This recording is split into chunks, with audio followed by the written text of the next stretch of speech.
ku ssaawa 2 ez'akawungeezi k'eggulo emmotoka ekika kya Fuso namba UAT 25 yalemeredde omugoba waayo negwira emmotoka endala ekika kya Toyota Premio namba UAL 152G.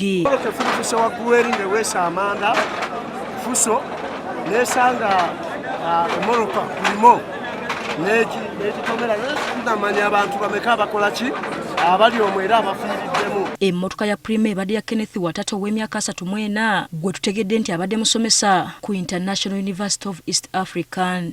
Emmotoka evuddeyo nga tesiba nekuba emmotoka y'omusajja obuzibu tekuli hampu. Fuso oluguliridde Premio ekiddiridde kubadde kukwata muliro.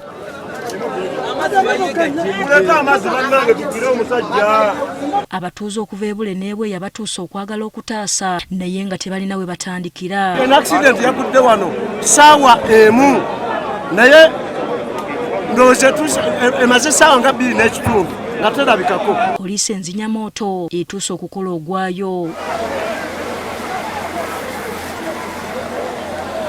Olw'obungi bw'abantu abakuŋŋaanye poliisi eyongedde ku bukuumi okutangira ababadde baagala okunyagulula. Abatuuze bagamba ekifo kino kyafuuka kya bulabe nga kumpi buli lunaku wabaawo akabenje. Bamenye busose ate ebizimbe biriwo binakkubo baagala mutuyambe. Nanga oluguudo temuliimu wadde ne hampu n'emu kaserengeto ka bunkenke tukutuku zaagwana eno emirundi emeka nga abantu bafa bannaaye. Oluvannyuma lw'okuzikiriza omuliro kasiringi za poliisi zireeteddwa okusika emmotoka zino okuzitwala ku poliisi ng'okunoonyeza bwe kugenda mu maaso.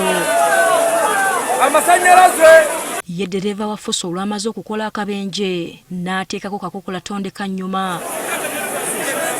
Asifa Nanvuma agafeeyo ku Spark TV.